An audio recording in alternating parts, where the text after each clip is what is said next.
매출 상승을 부르는 상세 페이지 기획, 제가 가장 메인으로 진행을 하는 강의예요.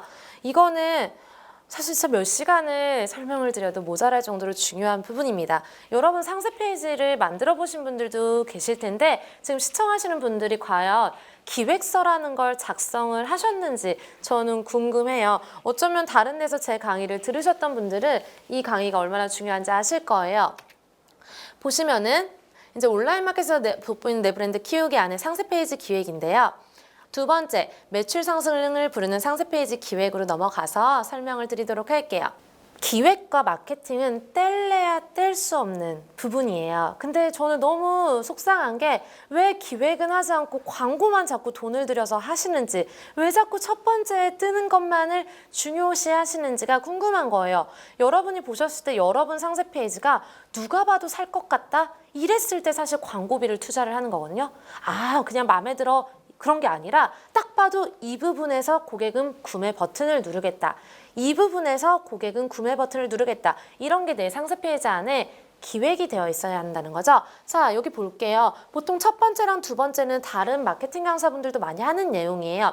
타겟에 맞는 마케팅 광고를 진행해라. 예를 들어 내가 5, 60대 타겟이에요. 물론 5, 60대 분들이 인스타그램을 할 수도 있지만 내가 인스타그램에서 광고를 딱 쳤는데 생각보다 유입이 안 되는 이런 경우예요. 그래서 내 타겟이 많이 모여있는 곳에 광고를 쳐라 이런 얘기고요. 두 번째, 비용 설정. 저거는 꼭 하셔야 되는 게 페이스북, 인스타 광고도 있고 네이버 광고도 있고 구글 광고도 있고 여러 가지가 있는데 이 중에 어떤 건 먼저 내가 시도해서 광고를 할 건지, 얼마 정도를 할 건지, 아니면 몇 퍼센트를 할 건지 이런 거를 마케팅 인재 전략이라고 해서 짜는 거죠. 그런 거 없이 하다가는 갑자기 누가 이 광고 괜찮대. 그러면 막 500만 원 내고 그 광고를 한다던가 이런 일이 생깁니다.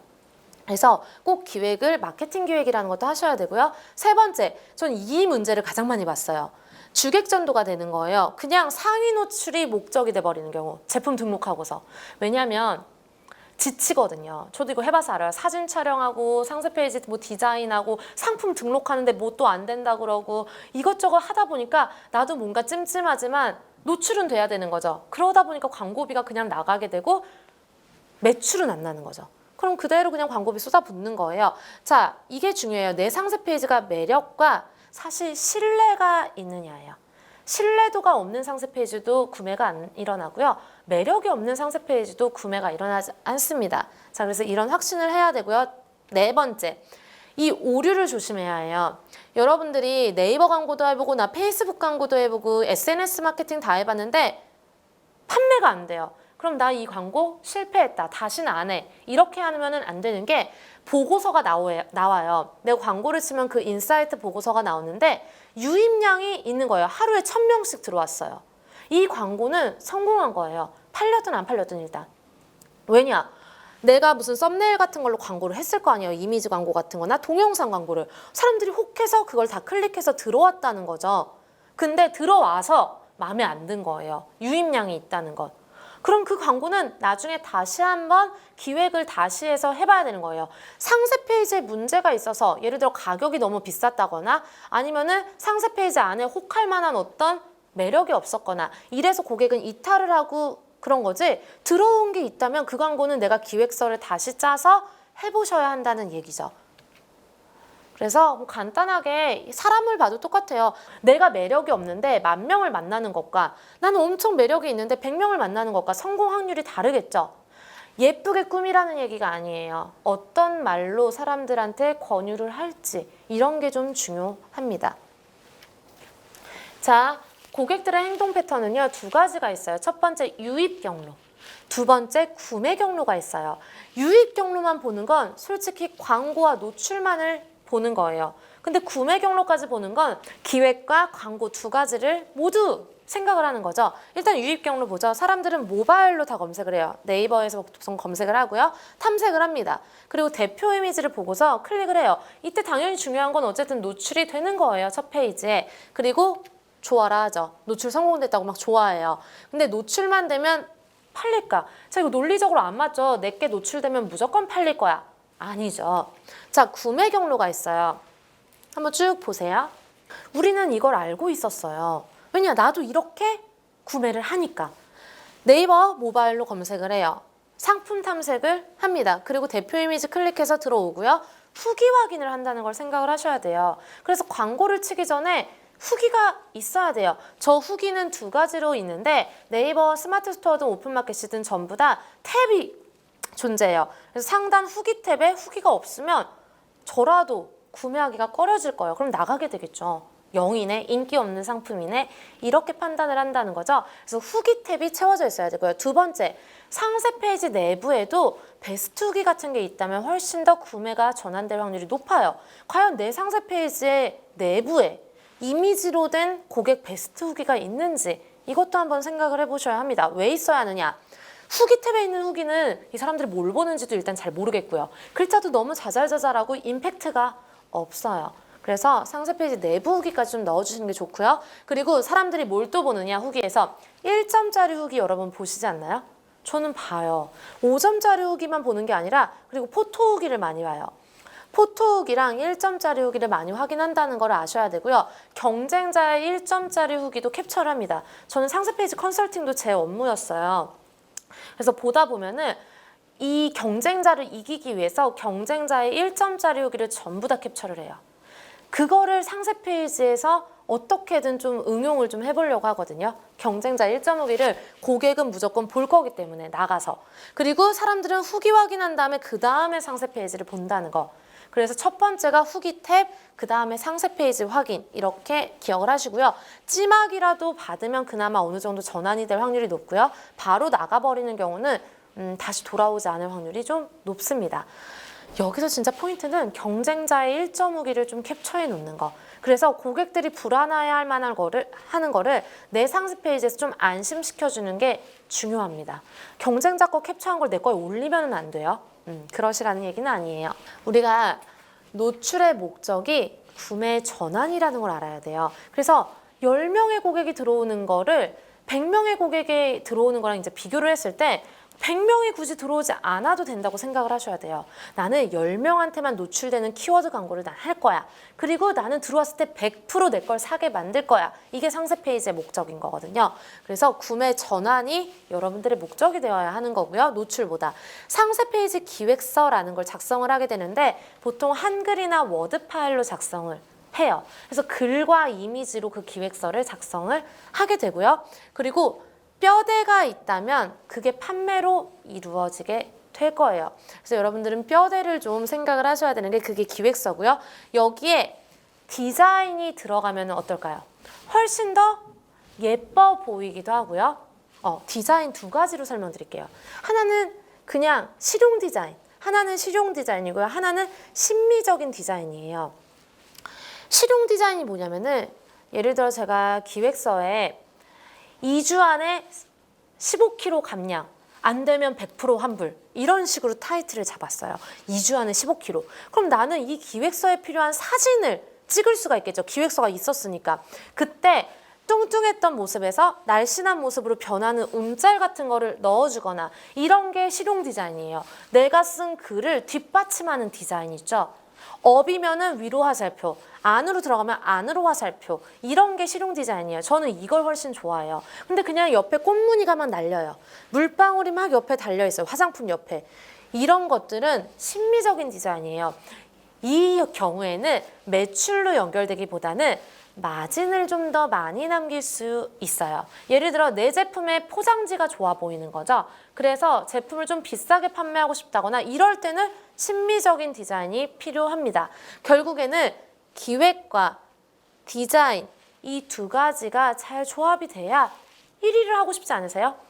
1위가 될 수 있습니다. 그래서 결국엔 판매 증가가 되고요. 제 생각에는 디자인이 하나도 없어도 기획서만으로도 판매가 된다고 생각을 해요. 그래서 글자 크기만으로도 이제 디자인이 나오잖아요. 그래서 기획서만 잘해도 판매는 됩니다. 단 1등을 하긴 좀 어려워요. 디자인과 기획을 좀 잘 해주시길 바랍니다. 역시나 벤치마킹을 하셔야 하는데요. 이런 기획서를 작성을 안 해보셨을 거 아니에요. 이때 벤치마킹은 아까 말했듯이 베스트 100이라든가 아니면 여러분들 오픈마켓에도 베스트 200, 100 이런 게 있고요. 또 하나 네이버 메인에 보면은 오른쪽에 네이버 쇼핑 광고가 있어요. 거기에 있는 애들은 자신감이 있는 친구들이에요. 그래서 광고를 그렇게 치는 거거든요. 거기서 벤치마킹을 하셔도 됩니다. 자, 그리고 여러분들이 벤치마킹을 하실 때는 누구에게 판매할 것인가를 꼭 생각을 하셔서 타겟이 동일한 곳을 벤치마킹 하셔야 돼요. 그래야 실패가 없습니다. 여기 별표 페이지예요. 제가 벤치마킹만 거의 며칠을 이제 회사에서는 한단 말이에요. 뭔가를 만들 때는. 그때 여러분들한테 이제 도움이 되고자 제가 유사 상품 저런 걸 넣어놨어요. 제가 기획서를 작성할 때는 보통 2주 정도 걸리거든요. 그런데 2주 정도 작성한 페이지로 억을 벌어요. 정말로. 그걸로 디자인을 해서. 그때 하도 기획서를 이제 오래 보다 보니까 저는 먼저 기획서를 쓰고 다른 데를 벤치마킹을 해요. 오히려 거꾸로. 근데 여러분 한 번도 기획서를 안 써봤다면은 동일 상품군도 보시고 유사 상품군도 보시고 비동일 상품도 모두 보셔야 돼요. 생각해 보세요. 다들 벤치마킹 하는 거 다 1등만 보라고 해요. 내 거 동일 상품. 내가 1등을 베꼈어요. 그리고 광고를 쳐서 1등하고 노출이 같이 되면 후기도 1등보다 모자라. 기획도 똑같아. 1등이 되긴 힘들어요. 판매는 될 수 있어요. 무슨 얘기 하는지 알겠죠? 나는 1등을 이기려면은 1등만 보는 걸로는 진짜 모자라, 부족해요. 동일 상품군에서는 아이디어를 얻을 수 있는 폭이 적다는 얘기예요. 유사 상품을 보시면은 사실 가장 따라하기가 좋아요. 자, 예를 들어서 제가 유기농 케찹을 팔아요. 유기농 케찹을 파는데 유기농 유자차를 사실 똑같이 벤치마킹이 아니라 베꼈다고 봐요. 그러면 그 유자차가 내 케찹을 신경을 쓸까요? 아니라는 거죠. 1위 업체, 똑같은 1위 업체라도 그 유기농 유자차를 좀 더 참고를 해서 벤치마킹 할 수가 있는 거라는 거죠. 비동일 상품. 저는 이제 강의 상세 페이지 같은 거를 좀 많이 만들기도 하는데 화장품 상세 페이지를 참고를 좀 많이 했었어요. 왜냐? 요소들이 굉장히 많아요. 막 비교를 한다던가 비포 애프터라든가. 그래서 화장품 상세 페이지를 보고서 제 상세 페이지, 강의 상세 페이지도 만든단 말이죠. 그래서 다른 비동일 상품도 배울 게 굉장히 많아요. 이벤트든 뭐 상세 페이지든. 그리고 상품 페이지를 벤치마킹을 하실 때 레이아웃과 구성 순서를 보셔야 돼요. 저게 무슨 얘기냐면은 순서, 요소의 순서를 보시라는 얘기예요. 스마트 스토어를 보신 분은 알겠지만 쿠폰, 뭐 동영상, 특장점, 타이틀, 보관 방법, 뭐 또 동영상 나오고 아니면 뭐 이벤트 이런 게 쭉 나오잖아요. 그걸 먼저 다 적어 놓는 거예요. 한 군데뿐만 아니라 여러 군데가 어떤 구성 순서로 진행을 했는지, 도대체 이 업체는 왜 이런 구성 순서로 했을까를, 어째서 얘는 팔리고 나는 안 팔릴까를 거기서부터 찾는 거예요. 구성 순서를 보고요. 그 다음에 원고 작업이라고 하죠. 카피 문구 같은 거를 어떻게 효과적으로 썼는지 거기서 매력이 나오거든요. 타이틀이 얼마나 혹하게 만드는지를 참고를 하는 거죠. 벤치마킹해서. 그리고 나서 경쟁자의 대표 이미지와 사진이라든가 영상 기획 같은 거를 벤치마킹을 하실 수가 있습니다. 구조를 보면은 이런 식으로 되어 있어요. 보통 스마트 스토어는 다 이래요. 위에 쿠폰이나 이벤트가 있고요. 뭐 대표 이미지 이런 건 다른 업체들도 똑같고요.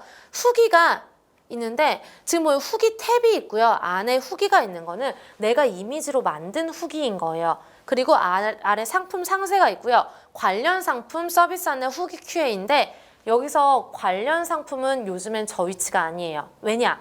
사람들이 상세 페이지를 끝까지 일단 안 봐요, 잘. 그죠? 그리고 중간까지도 안 보고 나가는 경우도 많아요. 그래서 관련 상품이라는 건 보통 같이 구매하라는 그런 상품이기도 하고 나가지 말고 내 거 안에서 구경 좀 해. 이런 걸 링크를 걸어 놓는 거란 말이에요. 관련 상품은 후기 아래라든가 아니면 상품 상세에서도 중상단 쪽에 요즘에는 노출되는 추세입니다.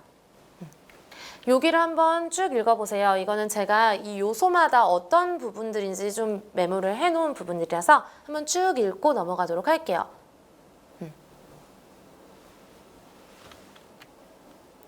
자, 그리고 제일 쉬운 게 카테고리 벤치마킹이에요.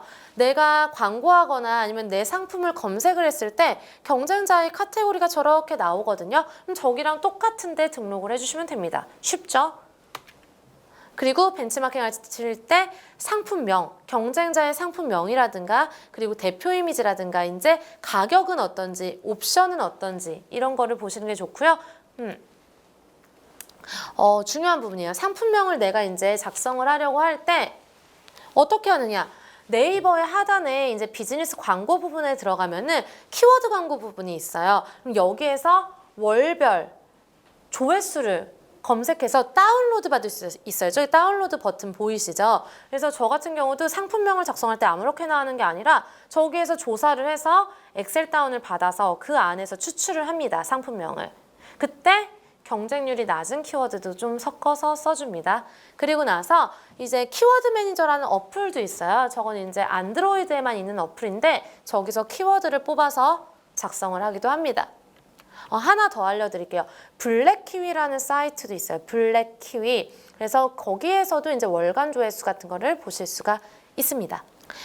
플러스 알파 부분이에요. 상품명은 사실 조회수나 경쟁률이 중요한데 내 타겟을 좀 곰곰이 생각을 해서 고민을 해보면 어떻게 디테일하게 검색을 할까 이걸 생각해 보시는 것도 좋아요. 그래서 디테일하게 검색하는 타겟일수록 내가 딱 노출됐을 때 내 걸 살 확률이 더 높아요.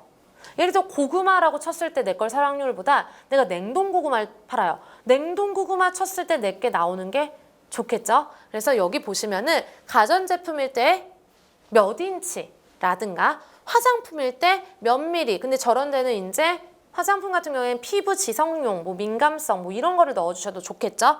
그리고 패션 잡화 같은 경우에는 재질, 브랜드 이런 게 좋아요. 데님, 가죽 이런 거 있죠? 그리고 농수산물 같은 경우에는 지역이 들어가 주시는 게 좋습니다. 이게 신뢰도를 올리는 거거든요. 그래서 뭐 고구마면 해남 아니면은 뭐 강원도 먹태 그리고 용량을 꼭 넣어주세요.